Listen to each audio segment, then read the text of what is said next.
sick people. It's a diagnostic of society. I read it myself almost as a DSM of problems of the soul, sicknesses, illnesses of the soul, maladies of the soul. You see the representatives, the living representatives of them, and they are addressed by Zarathustra. That's the style of it. It's a hybrid of philosophy and literature. That's what makes it a great book. The ideas aren't simply presented in abstract.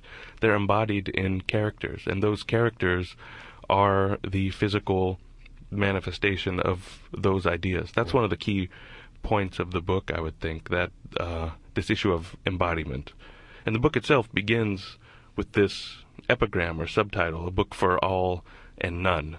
And I think that's also very important for approaching the book. I mean, it's prima facie paradoxical to say it's for all and for none.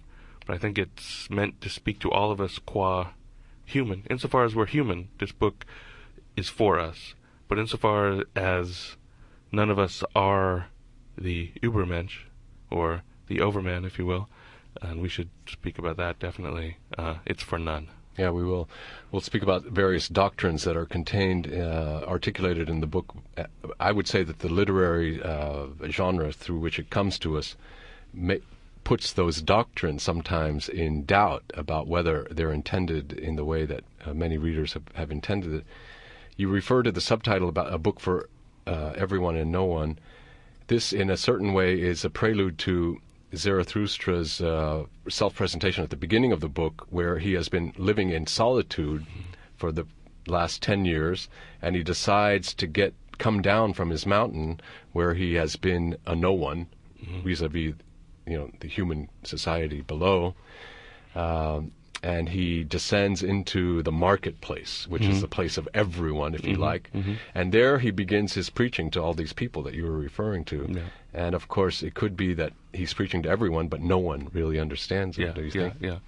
And it's very interesting as well that in the mountains he lives in a cave, too. So we have this whole reversal of Platonism operative, where he leaves a cave, as the philosopher in Plato's Republic leaves the cave. But in the Republic, they leave the cave to find truth and the true light of the sun. Here, he leaves the cave to go to, as you say, the marketplace. Yeah, and part of the import of that is Zarathustra can't live alone. I mean, I think there's a serious critique of the idea of self-sufficiency. He has to give, right? And so he sees the sun. The sun is always giving and donating this energy, and he wants to be like the sun. He needs someone to receive his gift, to receive his teaching. And the whole book, to me, is also articulating a logic of reception, giving and receiving. You can't just give if there's no receiver. And so the plot of the book is him trying to find someone to receive his teaching. Right. When he's going down into the marketplace, he actually doesn't. There's a little encounter that he has in the forest with a hermit or a saint, he calls him. And the saint tries to discourage him from going. He says, Zarathustra, you lived in your solitude as in a sea. Alas, would you now climb ashore? And Zarathustra answers, I love man. And the saint says, man is for me too imperfect a thing. Love of man would kill me. And there, as you said, Zarathustra answers, did I speak of love? I bring men a gift. And then the saint becomes emphatic and says, do not go to man, stay in the forest. Go rather even to the animals. Why do you not want to be as I am, a bear among bears, a bird among birds? Yeah. The answer is that he has a gift for man, but is it not also the case, Andrew, that at the end of Zarathustra, he actually returns to his cave on the mountaintop? And has almost despaired of this recipients that you're talking about on the part of men, and he really communes ultimately with his animals more than with anyone else. Yeah, I think that's right. He returns to the cave a couple of times in the book. That passage when he meets the hermit is also very interesting, because the hermit says, stay up here in the mountains, as though that's a viable option for living a true life. And Zarathustra says, what? Has he not heard? God is dead. God is dead, and this man is not heard. And so I take the hermit's position that you can live alone as an idea that depends on the existence of a God. But now that God is dead, that option is off the table. There's no independent life.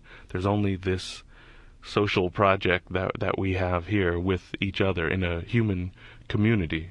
And so the whole book, Thus Spoke Zarathustra, is written in the wake of the death of God. Yeah, that's kind of depressing, though. I mean, I understand what you're saying, that the hermit can be live alone because he is not in a state of loneliness, because he has his God there to commune with, with the death of God. But he also says, why don't you be a bear among bears? And there is, I would like, maybe it's too early in our show to throw out this interpretation, but that if the human community and the human project is all that's left in the wake of the death of God, then we're in a sorry state indeed. That there has to be maybe perhaps some option for the future of a new kind of relationship to the earth and its species and animals. Yeah. A new kind of communion with the vegetable and animal world. And that's the function of the Übermensch in the book. Nice. So why don't we talk about that? The Übermensch is this, in fact, the first thing Zarathustra does when he goes down into the marketplace is that he gathers these people around him and he tells this story of he sees there's this guy on a tightrope walker. Why don't you recall it? He's the tightrope walker comes out, people gather around. The whole atmosphere of the book is this strange carnival. It's where carnival meets religion. It's very thick, symbolic, but without any identifiable signifieds at times. I admire people who decode the book and can give an index. Each figure represents someone in Nietzsche's life or something, but I prefer the mystery of it to remain. I think it evokes symbols. The symbols are evocative, but of no particular, easily unequivocal solution. So this tightrope walker is, in a sense, one of these. He comes out, the people are gathered around for an entertainment, and then a dwarf springs out from behind him, runs up, jumps over him, and in jumping over the tightrope walker, he's tousled and falls to his death. It's not the best end to a performance, I suppose. Not what the crowd expected. I think they jeer him maybe or something. But Zarathustra goes to him and says, because you lived a life of danger, I will bury you myself. And so he takes him to perform this ritual for him because of his advocacy of danger, even in this comical context. But doesn't he also use the tightrope walker as the occasion to enunciate the idea of the Übermensch? Yeah, that man is a crossing over. He's to be overcome. Man is something to be overcome, no? Yeah, he's a crossing. But they don't listen to. I mean, they don't hear him. So what? No. So the overman. How do you understand the overman, especially with respect to the things that I was mentioning in the lead-in about coming to an end and getting beyond the end, going overcoming? Well, I think of it. Maybe I have a peculiar interpretation of it. That the first half of the book, books 1 and 2, basically, are this kind of diagnosis of, as I said, the maladies of the soul, and the Übermensch functions in a therapeutic manner to cure these problems. So Zarathustra meets this motley cast of characters who each suffers in some way. He meets people who are suffering and who are reacting against that suffering with various philosophies. Despisers of the body, preachers of death. All of these people are, in short, frustrated. They've put their hopes, in general, if we can speak about them in general, they've put their hopes in things that either they couldn't achieve, that were impossible for them. They've been deluded. They've misplaced their desires, and they're frustrated.